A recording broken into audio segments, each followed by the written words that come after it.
يا حامل القرآن قد خصك الرحمن. اور آپ یہ بھی معمول کر سکتے ہیں کہ ہر روز افطار سے پہلے آدھا گھنٹہ سب کچھ تیار کر کے آپ لگا دیں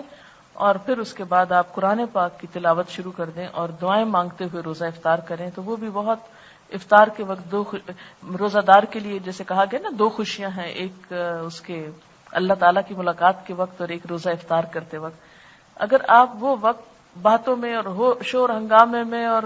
گھر میں ٹیلی ویژن چل رہا ہے کہ جی وہ پتہ چلے کہ کیا اس کا ٹائم ہو رہا ہے، روزہ کس وقت کھل رہا ہے، اور اس میں میوزک بج رہا ہے اور ایک عجیب بے روح سی کیفیت ہے گھر کی،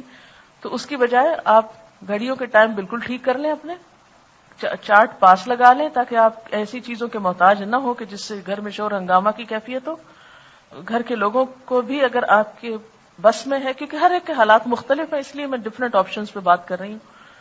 تو اگر آپ خود مختار ہیں یا گھر کے امور آپ کی مرضی سے طے پاتے ہیں خاص طور پر، تو اس میں کیا کریں کہ کوشش کریں آدھا گھنٹہ نہیں تو 15 منٹ، 15 نہیں تو 10 منٹ، 10 نہیں تو ایٹ لیسٹ 5 منٹ افطار سے پہلے آپ ضرور کسی گوشے میں بیٹھ کے تلاوت کر کے اور افطار یعنی دعائیں مانگتے مانگتے. اور اس کے لیے بھی ایک اور چیز یہ ہے کہ اگر تو کوئی ہے گھر میں جیسے بچے ہیں تو کوشش کریں ہر روز ایک بچے کی ڈیوٹی لگا دیں افطار کرانے کی. اس سے کیا ہوگا، باقی لوگوں کو یکسوئی مل جائے گی اور اس بچے کو افطاری کا ثواب مل جائے گا. دوسرے دن دوسرے کی ڈیوٹی لگا دے، وہ سب کو افطار کرائے، سب بیٹھے اپنا اپنا قرآن پڑھ رہے ہیں اور ایک شخص جو ہی وہ روزہ کھلے وہ الرٹ ہو اور وہ اٹھ کے سب کو کھجور پانی وغیرہ سرو کر دے. کیونکہ عام طور پر کیا ہوتا ہے کہ ہر کوئی کہتا ہے اچھا کھلا ہے کہ نہیں روزہ، قرآن پڑھ رہے ہیں، اچھا مجھے بتانا جب وہ کھل جائے. اس سے عبادت کی روح چلی جاتی. آپ لگ جائیں اپنے دھیان سے پوری طرح عبادت میں اور ایک شخص کی ڈیوٹی لگا دے، اس کو نگران بنا دے، وہ آپ کو آ کے خود ہی بتا بھی دے اور سرو کر دے. اور اس کے لیے کیا کوشش کرے کہ جیسے عموماً میں کیا کرتی ہوں، یہ باتیں اتنی زیادہ تو نہیں ڈیٹیل میں بتانی چاہیے، لیکن مجھے لگتا ہے کہ بعض اوقات دیکھنے میں چونکہ آتا ہے تو پریشانی ہوتی ہے کہ اگر ایک گلاس سادہ پانی اور اسی کی چھوٹی پلیٹ جو نیچے آپ نے رکھی اسی میں 1 یا 2 کھجور آپ ڈال کے اپنے مصلے کے پاس رکھ لیں اور تلاوت اور دعا کے لیے کر کے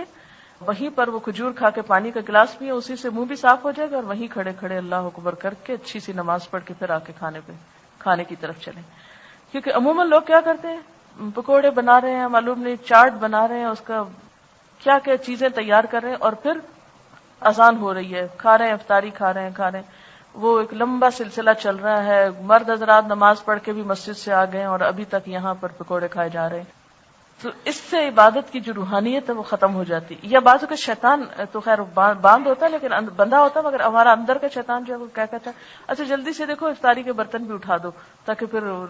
تو ہم دنیا کے کام سنوارتے اپنی عبادتوں کو خراب کر لیتے ہیں جو گھریلو خواتین ہوتی ہیں. تو اس لیے کوشش کریں کہ پڑے رہے برتن، کوئی بات نہیں بعد میں اٹھ جائیں گے. یا یہ کہ گھر والے مل جل کے اپنی ایک کاموں کی ڈسٹریبیوشن ایسے کر لیں کہ جس میں وہ چیز آسان ہو جائے. اس کے بعد یہ ہے کہ جب آپ نماز پڑھ چکے ہیں تو پھر کھانا اگر پراپر کھائیں تو اس سے کیا ہوگا کہ